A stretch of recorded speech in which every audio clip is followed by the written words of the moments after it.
Xtreme Everest 2 is building on our previous experiment, and what we're looking at is the staged descent to altitude as the air gets thinner and thinner, trying to understand how humans adapt to the low levels of oxygen that we're experiencing at altitude.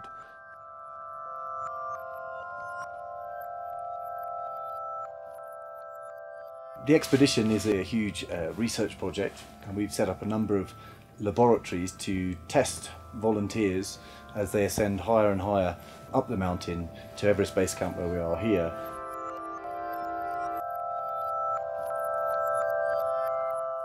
When we were here initially, the temperatures at night were dropping to almost -30, which is quite difficult to sleep in. When you get up in the morning, it's still -10 or so. But the investigator team is very cold, as is all the equipment. So it's a hard life. Not only is it an absolutely brutal environment, you're pushing towards the so-called death zone. It's very, very hard to live there, both from the oxygen availability and the temperature. You're living in tents on broken ground and moving ice. So absolute heroes of this whole endeavour, alongside the volunteers who are being tested, are the researchers who live there for 3 months. This place is nuts.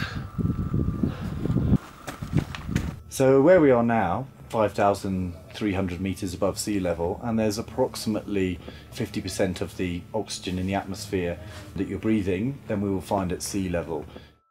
We all work in places where patients are short of oxygen. For diseases of the lungs or heart or other parts of the body mean there's less oxygen available for the organs. And some people cope with that and some people don't. If we look at a group of, let's say, 100 people admitted with a pneumonia, you treat them in exactly the same way and about 25% shake it off straight away within a week or so. There's about 50% that we need to bring into hospital and it takes them a month or so to get better. Just another 25% that crash and burn within a week and they die as a result of exactly the same pneumonia. Now, a fundamental difference between those is how quickly they can adapt to the lack of oxygen. And it's exactly the same sort of thing we see up here. 25% don't notice it, 50% find it difficult, 25% find it really hard. We have very strong evidence now to say they're exactly the same mechanisms. And if we can understand that, we can come up with different treatments and possibly even different drugs that will move everyone into that rapid adapting group and therefore increase survival. One of the striking things is how tolerant the Sherpa people are of the low levels of oxygen. You look at them, they don't look like incredibly physically fit athletes, but when you see their performance, their ability to carry high loads, their ability to work when we're suffering, even when we're acclimatized, it makes you ask the question, why are they so different? Now, there's been numerous experiments in the past done on the Sherpas, and classical physiology tells us that they are no different. But now we have questions that couldn't be asked before. It's something going on at a cellular level, right down in the tissues, in the muscles, and within there it's the fuel cells. They're called the mitochondria, where the oxygen is used. And that's what we're exploring in great detail this time. The three important things that we're looking at are the microcirculation, the mitochondria and nitric oxide, which may control those two, are very relevant to the kind of things that we see in our intensive care patients. And it may be that we need to shift the way in which we treat intensive care patients based on what we find here.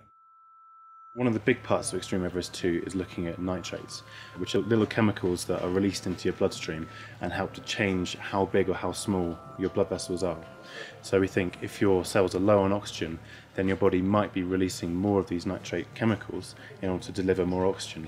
It's a bit like if you've got a traffic jam on a road, then you get the builders in to build more lanes so that more people can travel at the same time. So nitrates are a bit like the builders, perhaps. We believe that we're right on the cusp of making a fundamental discovery that will have a major impact on our patients back at home. The science of it is just so interesting, and to be able to come here and not just do science but see this is amazing.